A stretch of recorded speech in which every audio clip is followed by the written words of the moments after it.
What is going on, everyone? Coming to you with yet another knife review today, and this time we are looking at the Kizer Infinity. I believe this is from their Vanguard line, which is their budget line of knives, and this is a hell of a lot of knife for the money.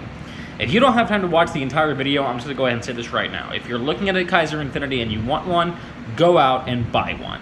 Yep, that simple, that straightforward. This is a freaking-tastic knife for the $60 price range that I recommend to everybody who loves smaller, everyday carry knives. Let's go ahead and start with the packaging on this one because I have it handy. Get this open. I do find this box to be a little bit of a pain to get into. Maybe I can open it from the other side more easily. Yeah, there we go. Open it from the wrong side. Has this plastic insert. And we take this out, and this contains all of our documentation, a nice cloth to wipe down our blade with, nice little pamphlet, kind of a quality, classy way to present all the information. So I'll go ahead and put this back in the plastic insert now, although it doesn't fit perfectly within the plastic insert, if I'm being honest with you guys. Just put that back in there, slide that back inside the box, and get this out of the way, because most of you aren't going to care about the packaging at all. You're going to care about the knife. I guess I'll give you a quick look. There's the front, there's the back, nothing really on the sides, except for the information to find it in the warehouse. Okay, that's the packaging.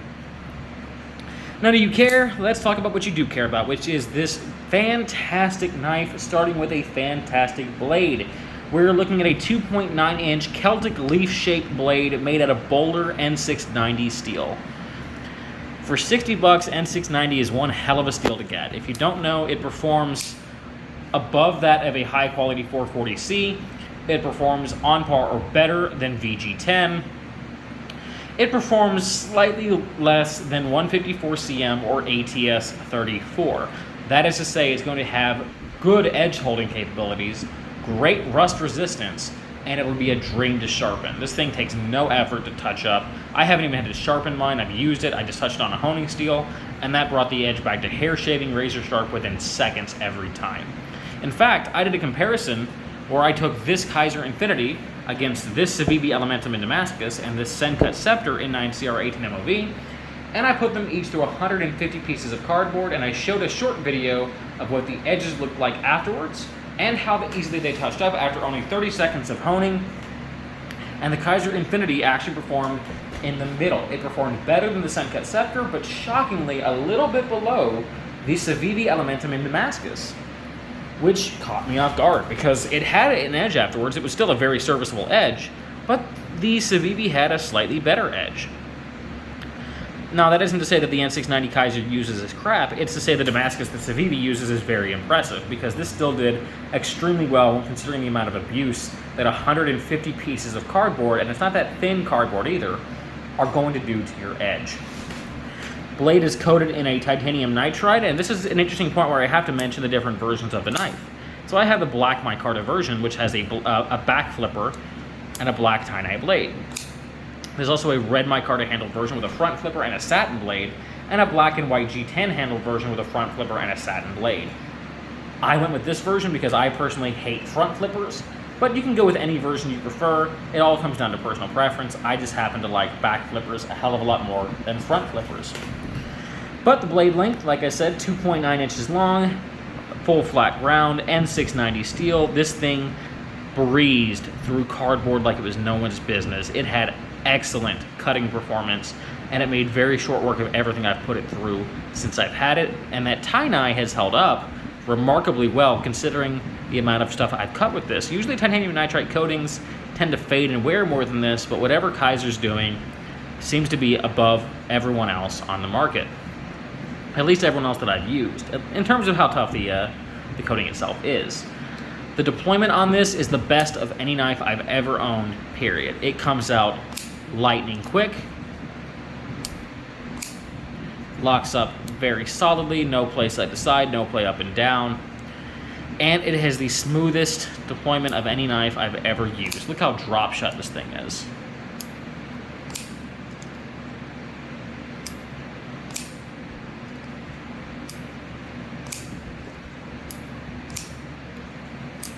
It's remarkable how smooth this thing is. Riding on a, I don't know if it's a ceramic ball bearing system, but it is a bearing system in the pivot point, and it is just so absolutely freaking smooth that I cannot believe it.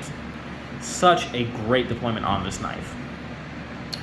We do have a liner lock, and it is not a jimped liner lock. However, it does have a nice cutout in the micarta scale for ease of access to that liner lock, which I prefer over just having a jimped liner. Now, ideally, this liner would still be jimped. We'd have a jimped liner with a cutout, but it's nice and easy to disengage that as it is, so I'm not going to complain about that.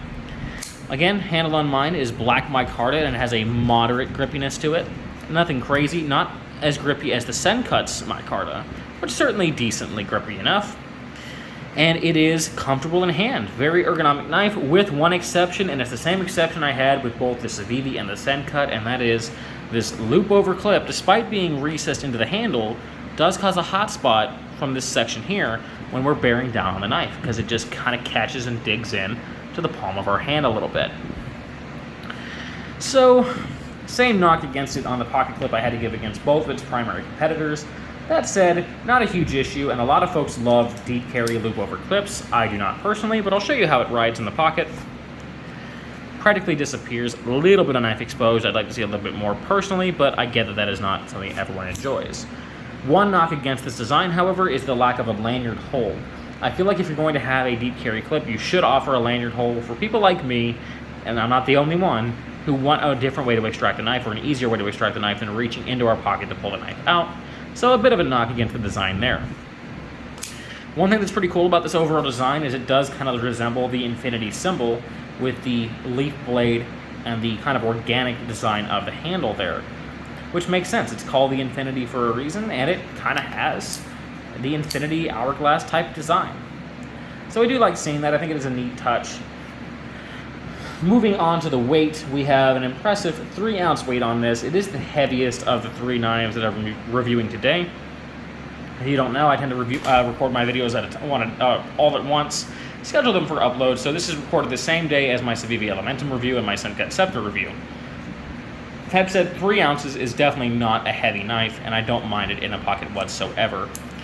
I think the reason why it is that way, though, is while it is a skeletonized liner lock, the skeletonizing isn't quite as aggressive here as it was on the other 2 knives. So we probably didn't save quite as much weight going this direction, but not a huge deal because 3 ounces is still certainly light enough to not notice it in your pocket day in and day out.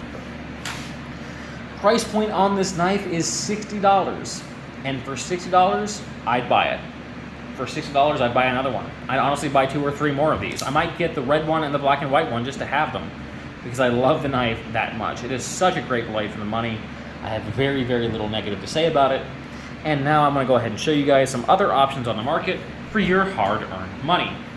Same ones I showed last time, okay? Gerber Highbrow Compact is a lesson in everything done wrong on the same overall price point and similar design philosophy.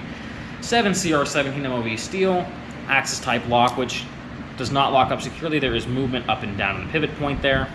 Chunky freaking handle, like, look at this by comparison. Absolute chunk of a handle on this thing. Axis type lock, spring assist, but shockingly not as quick as many of the other knives in the market, despite being spring assisted. Price point about 42 bucks. Definitely not going to hold up with the Kizer the way it performs. Sencut Scepter, $42 knife, 9CR18 MOV steel. Your choice of G10 or micarta for the handle. Fantastic blade, similar in size. Also made in China. These are all made in China. If you don't like that, obviously spend more money on the knife. But very similar price points, very similar design. Overall, same exact rolls you'll be putting the knife into. Great competitive option, as is the fantastic Civivi Elementum, this one in Damascus steel. And finally, I'll show you the Camillus Pristine again, because I don't feel like grabbing any more of my knives because they're all the way across the room. BG10 steel, price went about 50 bucks.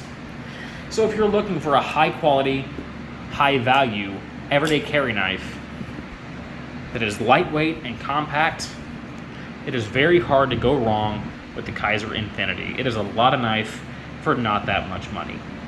So, I hope you guys have enjoyed the video. I hope you enjoy the rest of your day. And until next time, peace and take care. I will see you later.